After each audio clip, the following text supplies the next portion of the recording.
Hello વિદ્યાર્થી મિત્રો, આજે આપણે ધોરણ 12માં વિષય એસપીસીસી પ્રકરણ નંબર 3 આંતરવિભાગીય અને કર્મચારી વિષયક પત્ર વ્યવહાર. હવે એમાં સૌથી પહેલાં આપણે છે બધા ટોપિક આગળના જોયા. આજનો આ ચેપ્ટરનો આપણા છેલ્લો ટોપિક છે કે નોકરીની સમાપ્તિ. જો નોકરીની સમાપ્તિ એટલે શું, તો કે સામાન્ય રીતે નોકરી કરતો કર્મચારી અને નોકરી આપનાર વર્ગ નોકરી સમાપ્તિ અંગેની શરતોથી વાકેફ હોય છે. એટલે કે જો જે વ્યક્તિ નોકરી કરે છે તે અને જે વ્યક્તિએ નોકરી આપેલ હોય છે તે બંને જે પણ કાંઈ નોકરીની શરતો હોય તેનાથી જાણકાર હોય છે. નોકરીમાંથી છૂટા થવું અને નોકરીમાંથી દૂર કરવા તે બંનેનું પરિણામ એક જ છે. જો નોકરીમાંથી છૂટા થવું અથવા તો નોકરીમાંથી દૂર કરવા બંનેનું પરિણામ કેવું છે, તો કે એક જ છે. છતાં એ બંને વચ્ચેની પ્રક્રિયામાં અનેક કારણોમાં તફાવત છે કે જો છૂટા થવું ખુદ પોતે અને નોકરીમાંથી એ દૂર કરે તો બંને વચ્ચે છે અમુક પ્રક્રિયામાં તેનો તફાવત રહેલો છે. તો જોઈએ આપણે કે નોકરીમાંથી કર્મચારીને છૂટા કરવા અંગે, કે જે કર્મચારી નોકરી કરે છે તેમાંથી તેને છૂટા કરવા અંગે કોઈપણ સંસ્થા પોતાના કર્મચારીની નોકરી અંગેનું આવું અંતિમ પગલું ભરતા પહેલાં અનેક પાસાઓનો વિચાર કરતી હોય છે. કે જો કોઈપણ સંસ્થા જે આવું છૂટા કરવાનું પગલું ભરે એને પહેલાં ઘણી બધી બાબતો છે તે વિચારે છે. આ નિર્ણય લેતા પહેલાં ઘણા બધા પ્રકારનો પત્ર વ્યવહાર કર્મચારી અને સંસ્થા વચ્ચે થતો હોય છે. કે એને નોકરીમાંથી છૂટા કરવા પહેલાં ઘણા બધા પત્ર વ્યવહાર થાય કર્મચારી વચ્ચે અને સંસ્થા વચ્ચે. પરંતુ જ્યારે સંસ્થાને કર્મચારીએ કરેલી સ્પષ્ટતામાં યોગ્ય લાગતી નથી ત્યારે નોકરીમાંથી છૂટા કરવાનું પગલું લેવાય છે. કે કર્મચારી છે એ જે સ્પષ્ટતા કરે છે એ સ્પષ્ટતા કંપનીને યોગ્ય લાગતી નથી ત્યારે તેને નોકરીમાંથી છૂટા કરવામાં આવે છે. સંસ્થાનો કોઈ વિભાગ બંધ કરવાનો હોય, કોઈ એકમનું યાંત્રિકીકરણ કરવાનું હોય અથવા કરાર પૂરો થતો હોય વગેરે જેવી બાબતો માટે કર્મચારીઓને છૂટા કરવા જેવી પરિસ્થિતિ ઊભી થાય.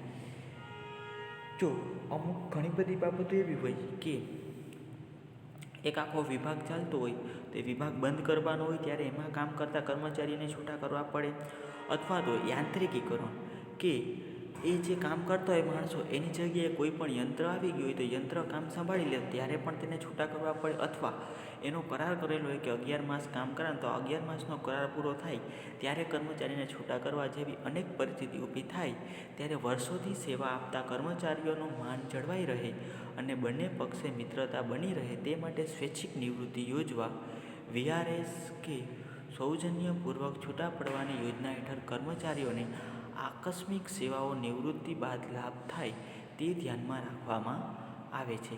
કે જો આવા સંજોગો હોય ત્યારે સ્વૈચ્છિક નિવૃત્તિ યોજના એટલે કે વીઆરએસ છે એ લેવા પડે છે કર્મચારીને, અને તેને જે પણ કંઈ લાભ મળવા પાત્ર હોય તે બધા જ લાભ છે તે કંપની આપે છે. જ્યારે નોકરી કરતો કર્મચારી વારંવાર ગેરશિસ્ત આચરતો હોય, સહકર્મચારીઓ સાથે અસહકારભર્યું વર્તન કરતો હોય કે ધંધાની નીતિ વિષયક ગોપનીય બાબતો પ્રતિસ્પર્ધી પેઢીને પહોંચાડતો હોય ત્યારે તે કર્મચારીને કોઈપણ પ્રકારનો નિવૃત્તિનો લાભ આપ્યા વગર નોકરીમાંથી છૂટો કરવામાં આવે છે. કે જો આવા સંજોગો હોય કે એ ગેરશિસ્ત આચરતો હોય, સહકર્મચારીઓ સાથે અસહકારનું વર્તન કરતો હોય અથવા તો કોઈ પણ ગોપનીય બાબતોની બીજા પ્રતિસ્પર્ધીને જાણ કરતો હોય ત્યારે એને કોઈ પણ વધારાના લાભ આપ્યા વગર છૂટો કરવામાં આવે છે. એટલે એ છે નોકરીમાંથી કર્મચારીને છૂટા કરવા. ત્યાર પછી આવે છે નોકરીમાંથી છૂટા થવા અંગે, એટલે કે ખુદ રાજીનામું આપવું.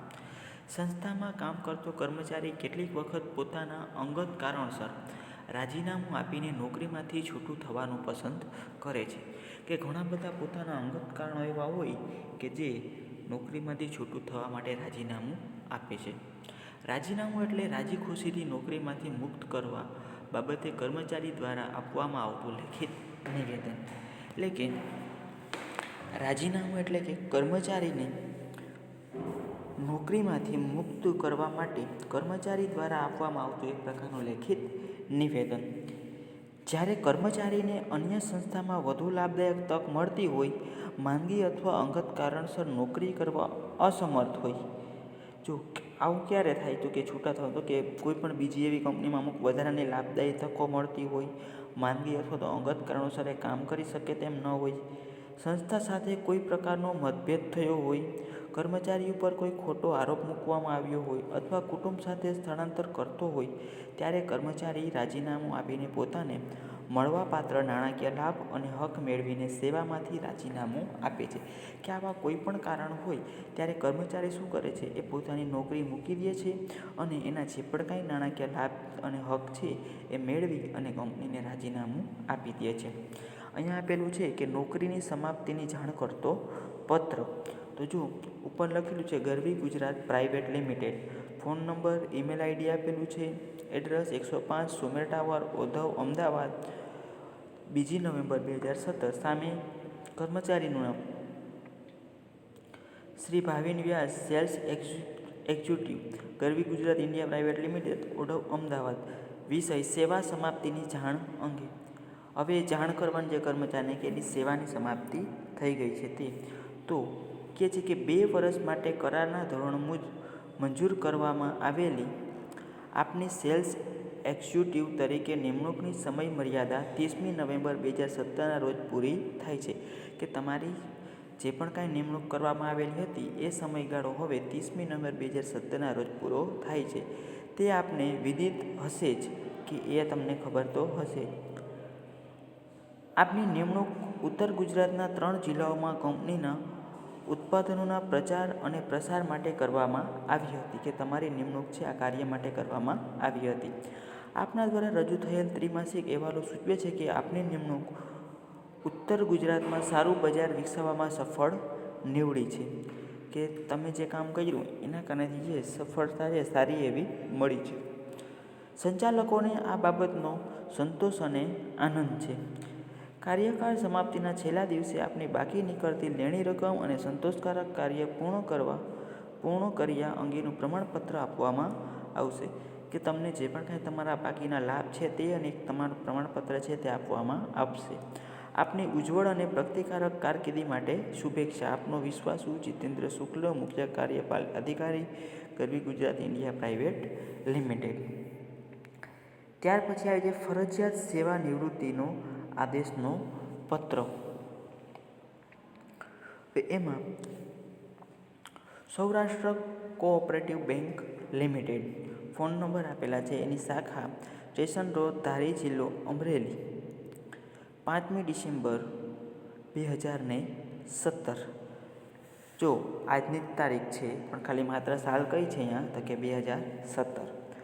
સામે કોની લખવાનું તો કે શ્રી રાજકિરણ પુરોહિત, હિસાબનીશ, શાખા ક્રમાંક 10, સ્ટેશન રોડ, ધારી, જિલ્લો અમરેલી.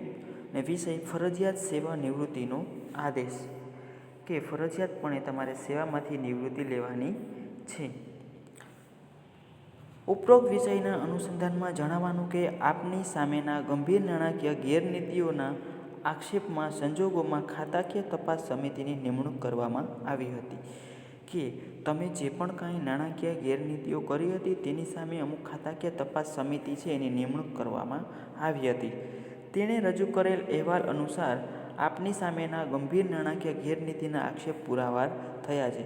કે તેમણે જે પણ કાંઈ હિસાબ કિતાબો રજૂ કર્યા તેમાં જે પણ કાંઈ તમે ગેરનીતિઓ આચરી હતી તેના આક્ષેપ પુરાવાઓ છે અમને મળ્યા છે. જેના પરિણામ સ્વરૂપે તાત્કાલિક અસરથી આપને કાયમી માટે ફરજિયાત સેવા નિવૃત્તિનો આદેશ આપવામાં આવે છે. કે તે બાબત ઉપરથી તમને જે કાયમી માટે કંપનીમાંથી છૂટા કરવામાં આવે છે. પરંતુ માનવતાના ધોરણે આપને નિવૃત્ત બાદ મળનારા લાભોને નિયંત્રિત કરવામાં આવતા નથી તે જાણશો. કે માનવતાની દ્રષ્ટિએ તમને જે પણ કંઈ લાભો મળવાના હતા એ લાભો તો મળશે જ, તેની જાણ તમે થશે. આપનો વિશ્વાસુ જયેશ અમીન, શાખા પ્રબળ, સૌરાષ્ટ્ર કોઓપરેટિવ બેંક લિમિટેડ. આની સાથે વિદ્યાર્થી મિત્રો છે એ નકલ પણ રવાના કરવાની હોય છે કે હિસાબીસ ખાતું. અને અહીં આજનો ટોપિક આપણો અહીં પૂરો થાય છે.